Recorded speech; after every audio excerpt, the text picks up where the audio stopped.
John Chamberlain here with Fundamentals of Light and Lasers. Today we're going to do Laboratory 1-4D, where we're going to look at the real images formed by converging lenses. Let's look at the equipment set up for this laboratory. Okay, the laboratory equipment for this one is pretty simple, and the alignment is not nearly as critical as some of the experiments that you'll do with lasers. But let me go through the process here just to show you how I've set things up. We have our laser shining down to a beam steering assembly, which is a flat mirror that we're using today. And to help us align things, we can put a little mask over the front of the laser beam with a tiny hole, pinhole through it, that will allow us to align watch the beam over here. I can verify that we have our mirrors set up. So if we take our first beam steering assembly, we can ensure that we are lined up vertically.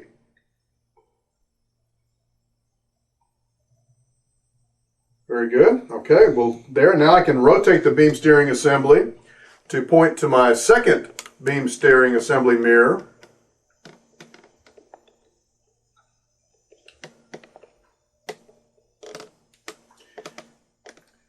So as you can see, I am very well lined up onto my target over here. And the way I did that was to also retro-reflect my second beam steering assembly back over and onto my little mask card here. Now that I've got everything set up well, I'm going to insert my diverging lens which is in the lens chuck assembly, and watch for the reflection off of the surface of the lens back onto my mask, and so I get a retro reflection off of that, and I know that I'm square there. I can use a handy index card to look at the resulting diverged beam hitting my mirror over here, which is very nicely centered into my mirror. And if it's not centered, I may have to adjust the position of my lens so that the image does strike the beam steering assembly. And then it should come over and strike the beam steering assembly here. And also I end up with an image on the target over there. All right, now that we've got things more or less lined up here, I'm going to lift the mask up off of the laser so we get the full beam going downstream here. And if you'll notice, we have the beam going from the beam steering assembly 1 to beam steering assembly 2, and now you can probably faintly see the image on the card there. We're going to put one of these two lenses into play, and we also have our little image that we're going to use here, which we've set up a little arrow, cut an arrow into an index card, which is exactly 10.0 millimeters tall from point to point. The point on the bottom, and I'll show you that when we start to see the image a little clearer. All right, I've lowered the lights in the room and I've slowed down the speed of the camera considerably so that you can hopefully see some of the low light levels we're going to be dealing with here. You'll notice I still have the beam reflecting off the beam steering assembly over to a target assembly here. And I'm going to go ahead and lower the lights a little bit further so that we can see how this all is going to work out. I have a meter stick placed along the edge here, and I've got some marks on the lab bench with a piece of masking tape to help me position my lenses at 100 millimeters, 150 millimeters, and 200 millimeters as the lab instructs. Now we're going to place our object, which is, as I showed you, that little arrow cut out in the paper, and I've added a piece of wax paper to the back side of it so that it will produce more of an image and less of a shadow. And I push this up as close as I can to the beam steering assembly so that we can get a nice bright image. And you'll see that there is a slight image that's coming onto the card, but there's a shadow, and we're going to put a lens into place in here to focus that image. So I'm going to start by placing my 50 millimeter lens at the 100 millimeter position and looking at the image that's formed on my target assembly back here. You'll notice that at first, if I have it very close, that it is blurry. And I'm going to try to find the location where it is crisp, right about there. That looks pretty good. And if I look at this on my meter stick, I'm reading about 205 millimeters. So with an object distance of 100 millimeters and a position of my target at 205, that gives me an image distance of 105 millimeters. Now I need to measure the size of this image. So I'm going to use a little ruler on the metric scale, and I've got my light here to help me be able to see the readings. And I've got about 171 millimeters down to 183 millimeters. So that's about 12 millimeters for the height of my image at this distance. Now I'm going to relocate my lens, my 50 millimeter lens, out to 150 millimeters, which gives me an object distance now of 150 millimeters, and I need to try to locate the optimum location for my image where it's focused. And it's looking like it's right about there. That would be at 220 millimeters on the meter stick. With 150 millimeters object distance, that would give me a 70 millimeter image distance. And my image height, it's getting pretty small here. It looks like its top is at about 170 millimeters and the bottom is at 176 millimeters. So that would be about 6 millimeters on the image height. Now I need to relocate my lens out to the 200 millimeter point. Now I'm going to try to find the perfect focus point. It's getting pretty hard to do at this small image size. And it looks like at 200 millimeter object distance, I have an image distance at 265 millimeters. So that would be 65 millimeters image distance. And the image height is very tiny, looks like from about 170 millimeters up down to 175 millimeters, about 5 millimeters for that image height at that distance. All right, and now I'm ready to swap out lenses and use the 75 millimeter lens, which I have already mounted in my lens chuck assembly here. So I'm going to simply put it also at the 10 centimeter or the 100 millimeter mark.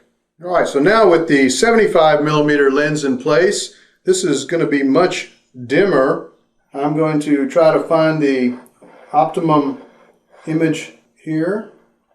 And I'm going to find it right here at about 410 millimeters minus 100 millimeters is going to be about 310 millimeters for the image distance. And the height, again, it's very dim and difficult to see. The top is at about 167 millimeters and the bottom is about 200 millimeters even. The difference of 44 millimeters for the image height. Now we're going to relocate our lens to 150 millimeters.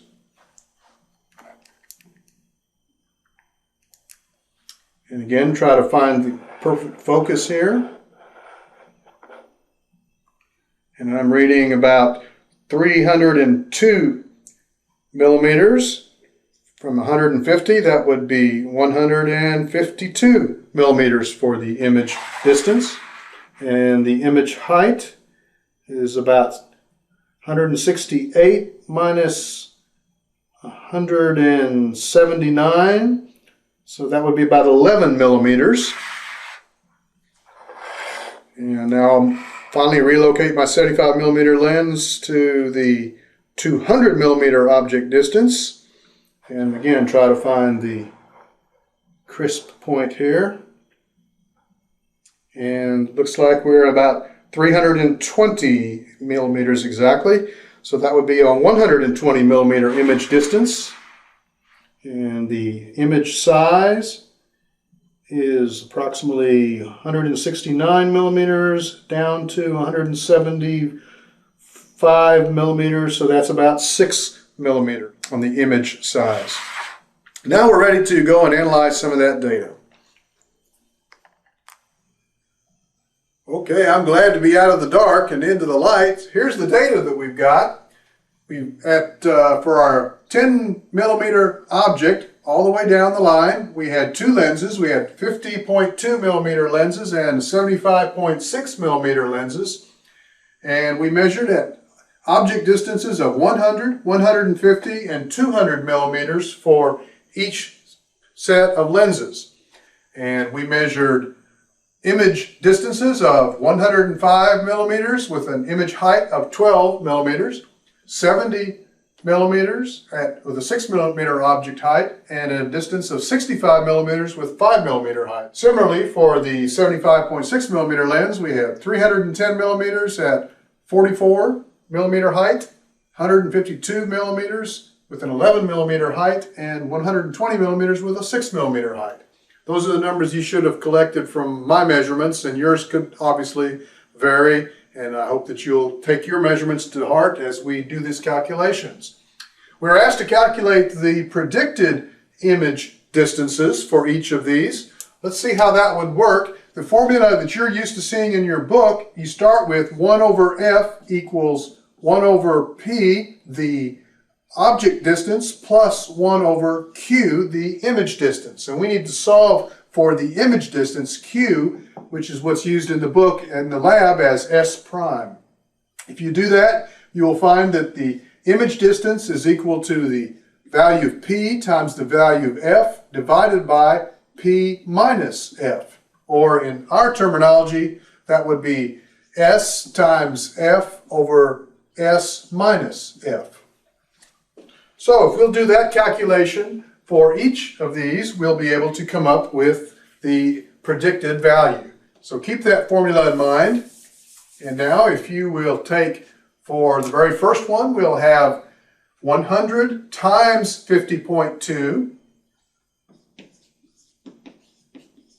divided by 100 minus 50.2, and that'll give us the S prime value, which if you do that calculation, you'll come out with 101 millimeters as the predicted value, which compares very well with our reading of 105 millimeters.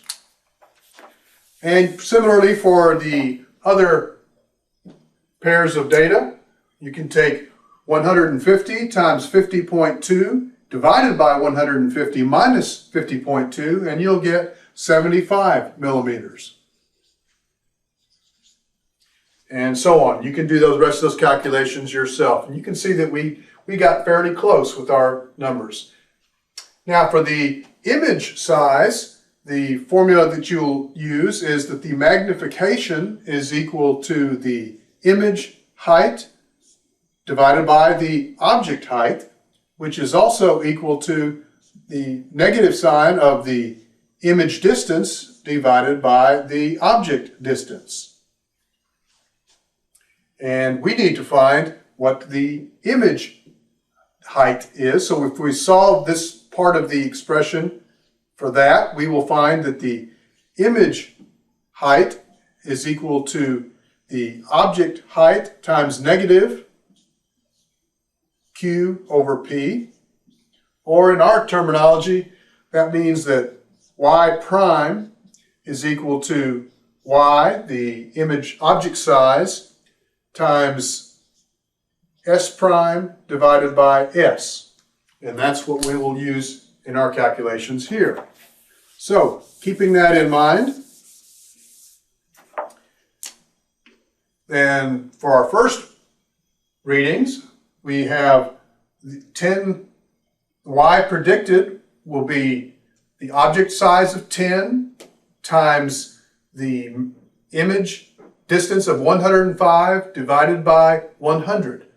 And if you put that into your calculator, you should get about 10.5 millimeters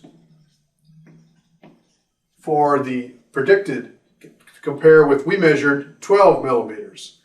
And you'll find that these images sizes measurements are very tedious and very difficult to make, and this is where you'll have quite a bit of percent error, but within the margin of our little meter stick and our little ruler, you can see that we did a pretty good job of measuring that. For our next one, we would have the image size would be 10 millimeters times the ratio of 50.2 divided by 150, and that would come out to 4.6 millimeters compared to ours of 6. And so we were within about 1.5 millimeters there. That's pretty close. It's pretty hard to see that in that low light we are in and that dark. So now you can do the rest of those calculations yourself and with your measurements, and I'm sure that you'll get probably better results than I did. Well, good luck with this lab, and I hope to see you next time for the next lab in Fundamentals of Light and Lasers.